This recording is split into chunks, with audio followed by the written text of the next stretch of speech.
C'est M. Maguette Mbodj, membre du parti PASTEF, membre du mouvement national des cadres de PASTEF et représentant de PASTEF en Guinée-Conakry.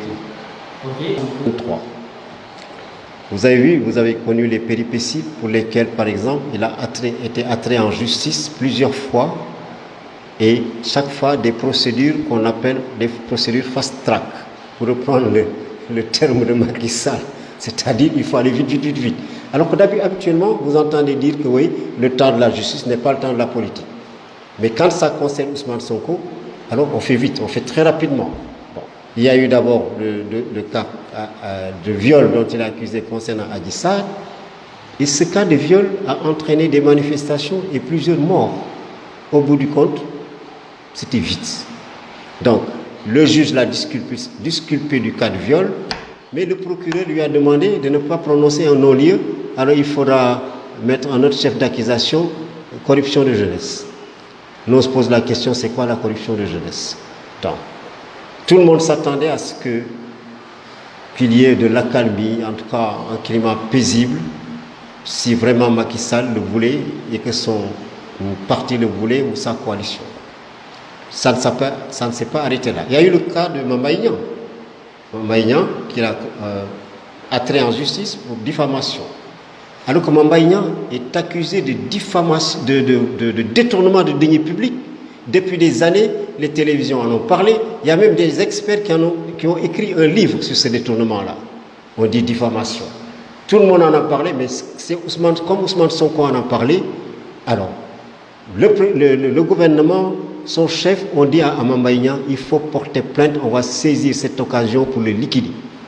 Ils l'ont fait en première instance. Il était condamné à 3 mois, je pense, de prison, plus quelques 200 millions d'amende.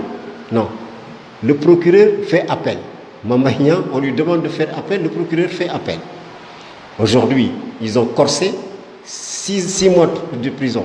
Parce qu'en fait, entre-temps, ils ont glissé dans le code électoral des articles qui font que lorsque vous êtes condamné à 3 mois ou 6 mois, vous êtes susceptible d'être radié sur les listes électorales. Là, on est dans une procédure d'appel. Donc, ce procès est toujours en suspens. Le verdict ne peut pas être appliqué.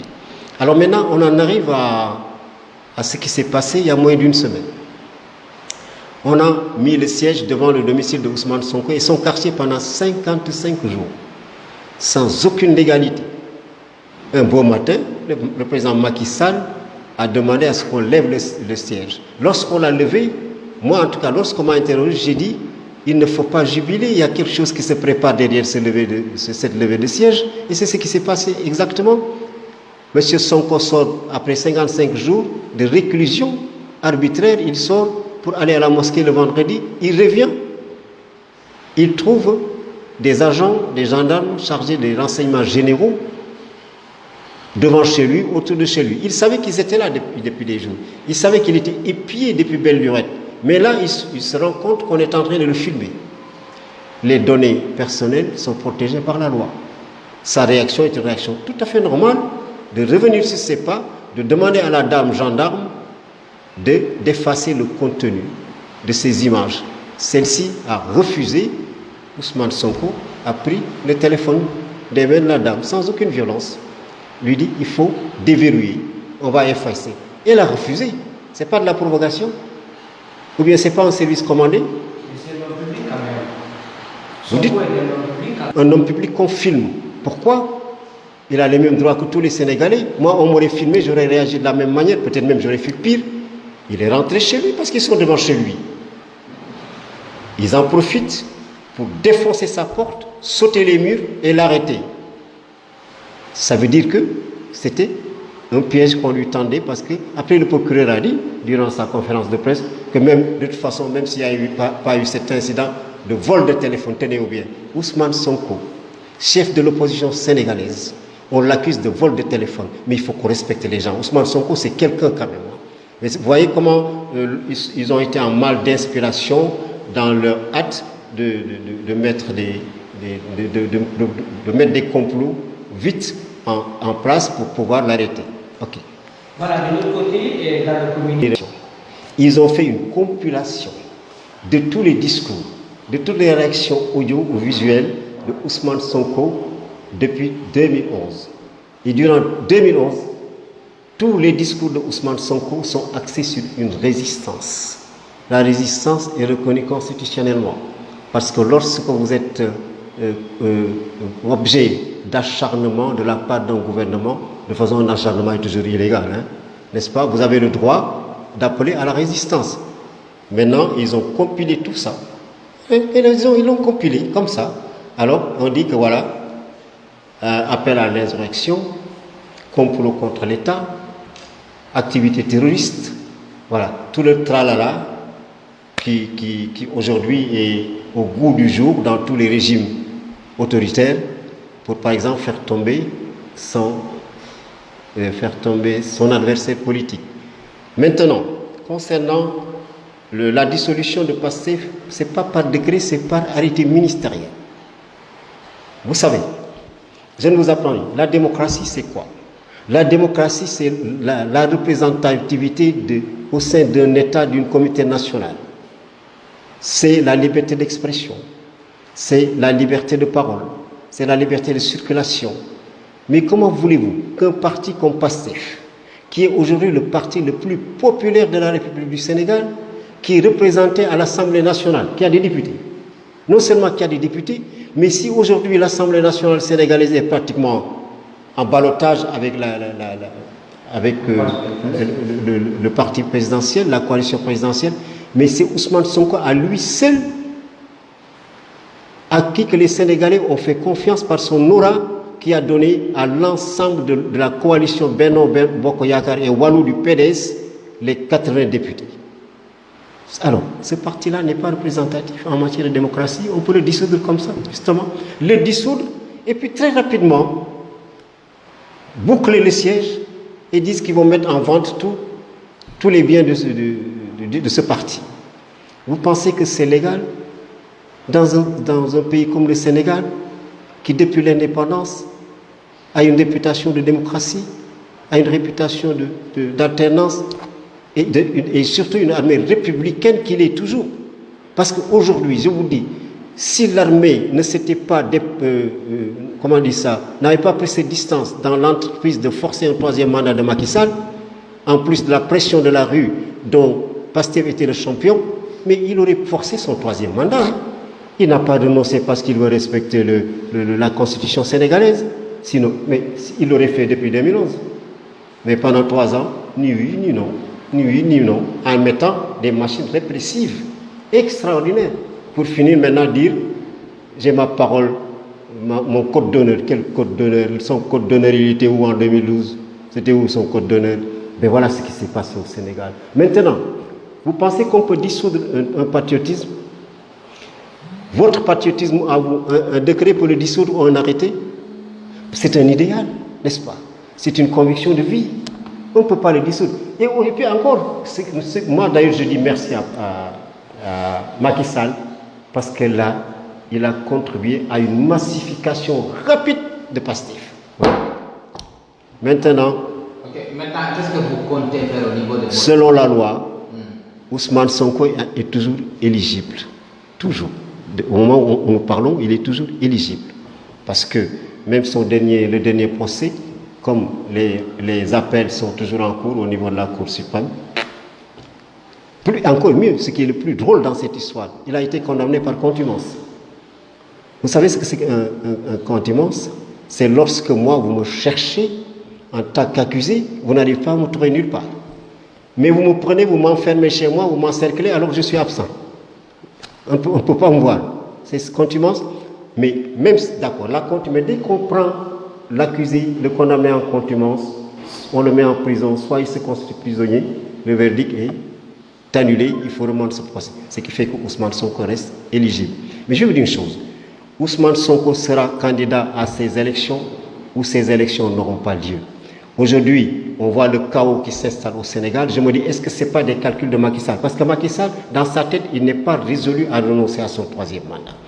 Alors, créer un chaos, état d'urgence, couvre-feu, oui, pour des raisons majeures de sécurité de la nation qui est en les émeutes, tout ça, on va repousser les élections et il va prolonger son mandat de 2 ans. Et puis, il ne faudrait pas retenir une chose. Le Sénégal va, en fin d'année 2023, début 2024, entrer dans l'exploitation de son pétrole et de son gaz.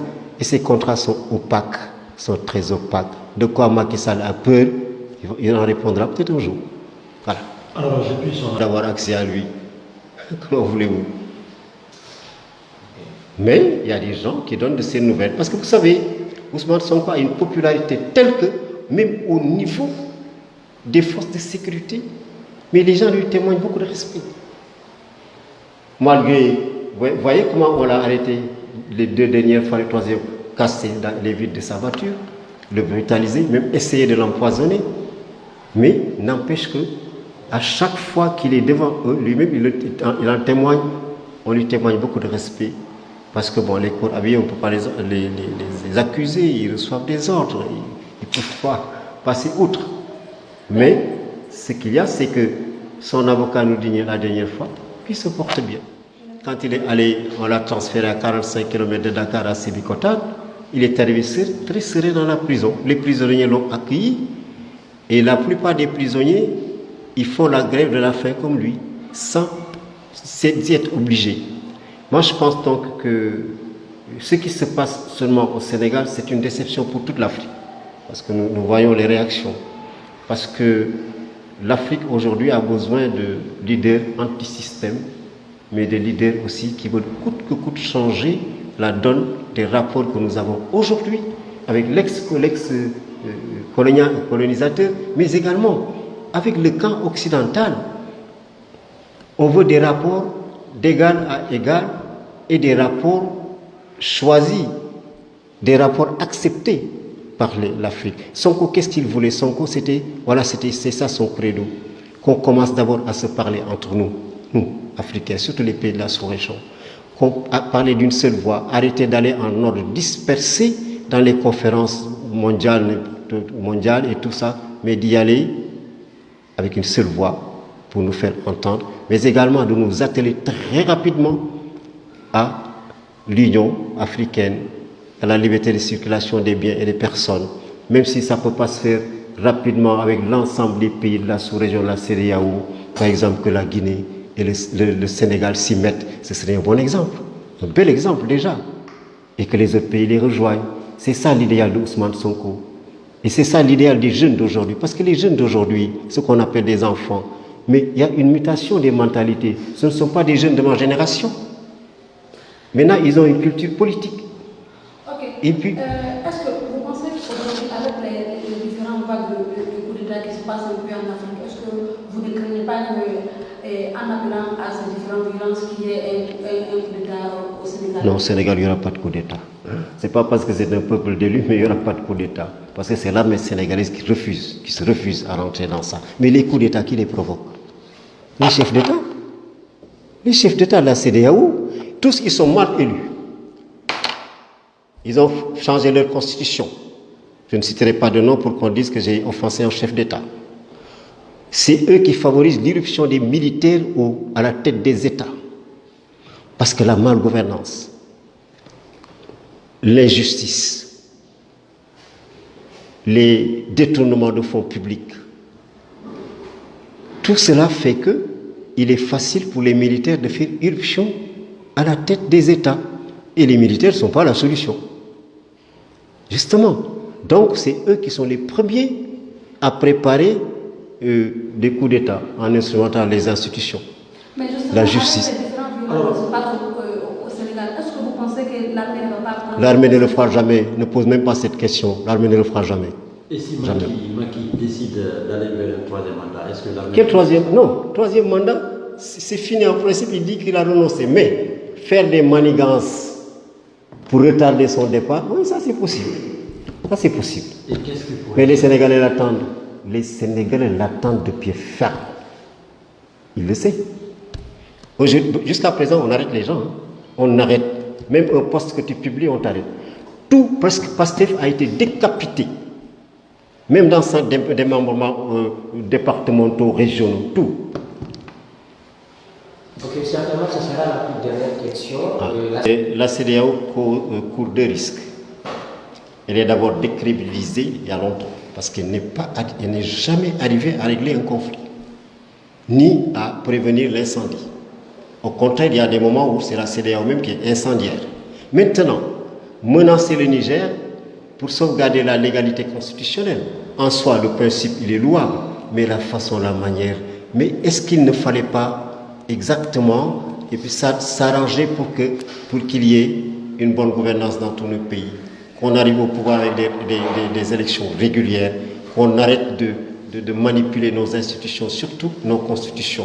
C'était ça. Maintenant, si la CEDEAO ne réussit pas ce coup de force avec le Niger, elle est décrédibilisée pour le moment. Maintenant, quant à la solidarité Burkina Faso, du Mali et de la Guinée, nous soyons sérieux quand même. Je ne vois pas la Guinée qui est déjà sous menace et qui a promis le retour à l'ordre constitutionnel.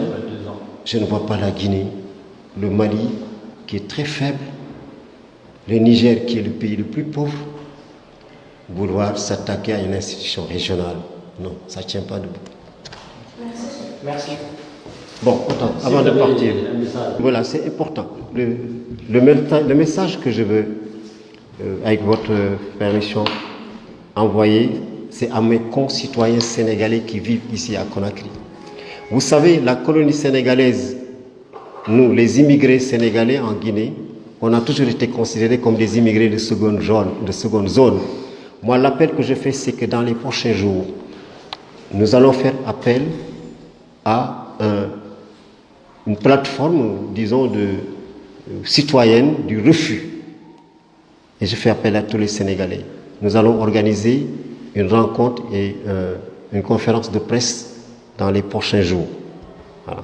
Et vous serez certainement invités. Voilà. Alors, je vous remercie. Merci.